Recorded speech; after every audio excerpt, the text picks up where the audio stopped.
فلاں چیز دے دے، فلاں چیز دے دے، فلاں چیز دے دے. اللہ فرماتا ہے دے دیا جائے گا تمہیں، جیسے مانگتے ہی رہتے نا میرے عزیزو. اسی لیے کہتے ہیں نا خالی دنیا مت مانگو. دنیا کیا ہے؟ یہ سب مانگنا کہ میرا بزنس، میری تجارت، میری جائیداد، میری پراپرٹی، میری زمین، میرا فلاں یہ بڑھتا جائے، یہ دنیا ہی تو مانگ رہے ہو آپ. اور اللہ فرماتا ہے جس نے ہم سے آخرت مانگی ہم اس کو دنیا بھی دیں گے اور آخرت بھی دیں گے. اسی لیے دوسرے پارے میں اللہ نے فرمایا فَمِنْهُمْ مَن يَقُولُ رَبَّنَا آتِنَا فِي الدُّنْيَا وَمَا لَهُ فِي الْآخِرَةِ. اور اللہ فرماتا ہے جس نے ہم سے آخرت مانگی ہم اس کو دنیا بھی دیں گے اور آخرت بھی دیں گے. اسی لیے دوسرے پارے میں اللہ نے فرمایا فَمِنْهُمْ مَن يَقُولُ رَبَّنَا آتِنَا فِي الدُّنْيَا وَمَا لَهُ فِي الْآخِرَةِ مِنْ خَلَاقٍ. جنہوں نے یہ کہا نا ربنا آتنا فی الدنیا، اے ہمارے رب دنیا میں ہمیں کچھ دے دے، اللہ فرماتا ہے دے دیا جائے گا. وما لہ فی الآخرۃ من نصیب، اور آخرت میں ان کا کوئی حصہ نہیں ہوگا. من خلاق، آخرت میں کوئی ان کا حصہ نہیں ہوگا. ومنہم من یقول ربنا آتنا فی الدنیا حسنہ وفی الآخرۃ حسنہ وقنا عذاب النار اولئک لہم نصیب مما کسبوا. اللہ فرماتا ہے اور جنہوں نے کہا اے ہمارے رب ہمیں دنیا میں بھی اچھائیاں دے دے اور آخرت میں بھی اچھائیاں دے دے، رب فرماتا ہے اور جنہوں نے یہ کہا اے اللہ ہم کو عذاب دوزخ سے بچا لے، رب فرماتا ہے یہ وہی لوگ ہیں جنہوں نے حقیقت میں حصہ حاصل کر لیا، آخرت بھی مانگ لیا، دنیا بھی مانگ لیا. دعا میں ہمیشہ یہی کیا کرو کہ اللہ ہماری آخرت اچھی کر. یہاں مانگ کر کے کتنا لے لو گے، کتنا لے لو گے، کتنے دن تک؟ چلو آج آپ نے صحت مانگی، اے اللہ مجھے صحت عطا کر، طبیعت اچھی رکھ، اچھی بات ہے، لیکن کتنے دن تک رہو گے؟ 80 سال، 100 سال؟ 80 سال کے بعد جب بال سفید ہونے لگیں گے تب پھر تم یہ مانگو گے کہ اللہ پھر میرے بال کالے کر دیں. پیٹھ جھکنے لگے گی تب یہ کہو گے کہ اللہ میری کمر سیدھی کر دے. دانت جھڑنے لگ جائیں گے کہو گے پھر اے اللہ میرے دانت صحیح کر دے. نظام ہے کائنات کا، صحت کو جانا ہے تو جو جانے والی چیز ہے اس کو ہی ہم مانگ رہے ہیں. جو ہم سے رخصت ہونے والی چیز ہے وہی ہم مانگ رہے ہیں. اولاد مانگ رہے ہو یہ بھی چھوٹنے والی چیز ہے، یہ ہم سے چھوٹنے والی چیز. ہر وہ چیز مانگتے ہیں ہم یہاں پر جو ہم سے رخصت ہونے والی ہے، اور جو ہمیشہ رہنے والی ہے وہ جنت ہے، اس کا سوال کیوں نہیں کرتے؟ اور ایک امام شیخ سعدی رحمۃ اللہ علیہ کی کتنی پیاری بات ہے، سنو. فرماتے ہیں موت سے بچنا ممکن ہے کسی کو؟ بتائیں کوئی بچ سکتا ہے؟ پاسبل ہے؟ موت سے بچنا کسی کے لیے بھی ممکن ہے؟ نہیں ہے. سب کو پتہ ہے، سب کو پتہ ہے امپاسبل، لیکن اس کے باوجود بھی بچنے کے لیے 1000 دوائیاں کھاتے ہیں ہم.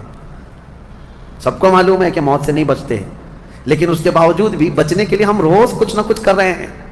ہم اپنے جسم کو صحیح کرتے ہیں یا بیماریوں کو صحیح کرنے کے لیے پیسہ بھی بہاتے ہیں، سب کچھ کرتے ہیں. ہمیں پتہ ہے کہ ہم نہیں بچ سکتے پھر بھی خرچہ کرتے ہیں. شیخ سعدی کی سوچ دیکھو، فرماتے ہیں اور انسان کو یہ پتہ ہے کہ جہنم سے بچنا ممکن ہے، موت سے بچنا تو ممکن نہیں، لیکن دوزخ سے بچنا ممکن ہے. کیا سب کے اوپر کمپلسری ہے جہنم میں جانا؟ نہیں. تو جس سے بچنا ممکن ہے اس کے لیے کوشش بھی نہیں کرتا، اور جس سے بچنا ممکن ہی نہیں اس کے لیے روز کوشش کرتا ہے. یہ کیسی سوچ ہے انسان کی؟ موت سے نہیں بچ سکتے، کوشش ٹھیک ہے تم دوائیاں کرتے رہو، لیکن کوشش یہ کرو کہ اللہ مجھے دوزخ سے بچا لے، مجھے آخرت کے عذاب سے بچا لے.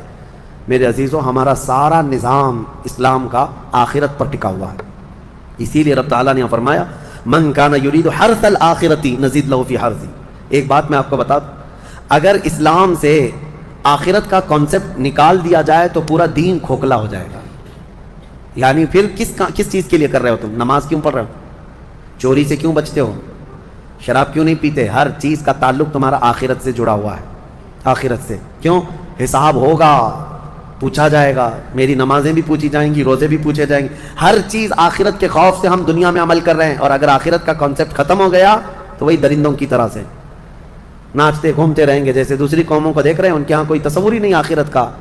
ان کا تو یہ ہے کہ اچھے کام کرو گے تو دوسرے جنم میں اچھا بن کے پیدا ہو جاؤ گے، برے کام کرو گے تو دوسرے جنم میں کتا بلی بن کے پیدا ہو جاؤ گے. بس اتنا ہی ہے، اس سے زیادہ نہیں ہے. پھر بھی کچھ لوگوں کے ہاں ہے سورگ اور نرگ کا، لیکن وہ بھی اتنا یقینی نہیں ہے، اتنا یقینی نہیں ہے جتنا تمہارے لیے ذہن میں یقینی جنت اور دوزخ کا تصور ہے، یہ دوسروں کے ہاں نہیں ہے. اسی لیے میرے عزیزو آخرت کے تصور کو اتنا مضبوط بٹھاؤ، اتنا مضبوط بٹھاؤ. مجھے ایک بات یاد آتی ہے کہ ہمارے ایک بزرگ تھے، میرے بڑے دادا، اللہ ان کی تربت پر رحم فرمائے. پورے علاقے میں لوگ اس بات کے شاہد ہیں، جب بھی کوئی کچھ غلط کام کرتا یا چھوٹی بہت بھی چیز ہلکی نظر آتی ان کو تو ڈانٹنے کے لیے سب سے پہلا جو جملہ وہ کہتے تھے وہ یہی کہتے تھے، کیا تجھے آخرت کا خوف نہیں ہے؟ آخرت سے نہیں ڈرتا؟ یہ ایک جملہ اکثر ہر کام پر نماز کے سلسلے میں ہو یا کسی کو کہیں پر گپے لگاتے بیٹھے ہوئے دیکھتے تو یہ کہتے آخرت کا ڈر نہیں ہے. یہ ان بزرگوں کا شیوا رہا ہے, اولیاء اکرام کا طرح امتیاز رہا ہے کہ وہ اپنے سارے اعمال آخرت کے خوف پر رکھے ہوئے ہیں. حضرت حاتم اعصم رضی اللہ تعالیٰ عنہ بڑے پائے کے بزرگ ہیں, فرماتے ہیں نماز جب پڑھتے تھے تو کہتے میرا تصور یہی ہوتا ہے کہ موت میرے گردن کے پیچھے, ملک الموت یہی ہے. یہ سوچتا ہوں کہ اب آخری نماز ہے, میری آخری نماز ہے, اور دونوں طرف میرے جہنم کے گڑھے ہیں, ادھر بھی ادھر بھی. میں اگر تھوڑا سا بھی ہل جاؤں تو ہو سکتا ہے ادھر کے گڑھے میں یا ادھر کے گڑھے میں, اور پیچھے ملک الموت ہے اور سامنے رضائے الہی ہے اور جنت ہے. میں بڑھنے کی کوشش کر رہا ہوں. اس تصور کے ساتھ وہ نماز پڑھتے تھے, اس تصور کے ساتھ. اور سجدے میں جاتے تو یہ کہتے کہ میرا آخری سجدہ ہوگا, ملک الموت پیچھے ہی کھڑا ہے میری گردن کے پاس, اور اگر میں تھوڑا بہت ہل گیا تو ادھر بھی دوزخ ہے ادھر بھی دوزخ ہے. سامنے کی طرف مجھے پورا تصور جمانا ہے, رضائے الہی ہے اور جنت میری یہاں ہے. تو ان کے سارے تصورات ہر کام میں آخرت پر ڈیپینڈ تھے. میرے عزیزو, آج لوگوں میں جو بد عملی آئی ہے اس کی ایک بڑی وجہ یہی ہے, ہمارے بچوں میں اور نوجوانوں میں آخرت کا ڈر کم ہو گیا, ڈر کم ہو گیا. یہ جتنے بھیانک گناہوں میں آج ملوث ہیں ان کو ڈر نہیں ہے. رسی دکھ رہی تھی, لیکن موسیٰ علیہ السلام جس لکڑی کو ڈالے تھے وہ حقیقت میں سانپ تھا, وہ حقیقت میں سانپ تھا. یہی فرق ہے, جادوگر نظر بندی کرتا ہے, نبی جو معجزہ دکھاتا ہے حقیقت بدل دیتا ہے, حقیقت بدل دیتا ہے. موسیٰ علیہ السلام کو ان کے زمانے کا بڑا چیلنج تھا جادو, اس سے بڑی چیز موسیٰ علیہ السلام کو دی گئی. عیسیٰ علیہ السلام کے زمانے میں یونان کے ڈاکٹر طبیب بڑے مشہور تھے, بیماروں کو صحیح کرنے میں ان کا کوئی مثال نہیں تھا, بڑی بڑی دوائیاں ایجاد کر چکے تھے. عیسیٰ علیہ السلام کو اللہ نے معجزہ کیا دیا, کوڑ کے بیمار, برس سفید داغ والا, آج تک اس کا علاج نہیں. یونان کے لوگ اس وقت بڑی بڑی بیماریوں کا علاج ڈھونڈ لائے تھے, لیکن برس کی بیماری, سفید وائٹ داغ جو ہے, اس کا علاج آج بھی نہیں ہو پاتا. کوڑ کی بیماری اور برس کی بیماری والے پر عیسیٰ علیہ السلام صرف ہاتھ لگا دیتے اسے شفا مل جاتی. مادرزاد اندھے جو پیدائشی اندھے ہیں, عیسیٰ علیہ السلام ان کے سر پر ہاتھ رکھتے آنکھیں آ جاتی. مٹی کے پرندوں میں پھونک مارتے وہ زندہ ہو کر اڑنے لگتے تھے. وہ عیسیٰ علیہ السلام کو ان کے زمانے کے جو چیلنج, اب دیکھیں ہر نبی, پھر ذہن میں بات رکھیں, ہر نبی کو اللہ نے وہ معجزہ دیا جو اس زمانے کے لوگوں کا عروج کا سینہ چیر کر باہر آتا ہے. پودا نکل آیا, پودا ہی نہیں درخت بنتا چلا گیا. اب آپ یہ تعجب موسیٰ و ہارون, سبوں نے پکار کر کہا موسیٰ و ہارون کے رب پر ہم ایمان لاتے ہیں. سارے جادوگر اتنی بات پر ہار گئے, ارے اور دکھاتے, اور کچھ دکھاتے.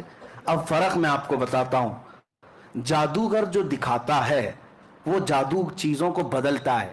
مثال کے طور پر ابھی یہاں بوٹل کوئی جادوگر اس طرح پھینک دیا اور آپ کو لگا پھول گر رہے ہیں, کرتے ہیں نا میجیشین, لیکن یہ ہوتا کیا ہے, وہ ہوتا یہ ہے کہ صرف نظروں کا دھوکہ, یعنی نظروں پر بندش ہو جاتی ہے. جادو کا کمال یہی, وہ چیز نہیں بدلتی, جادوگر دیکھ رہا ہوتا ہے یہ بوٹل ہی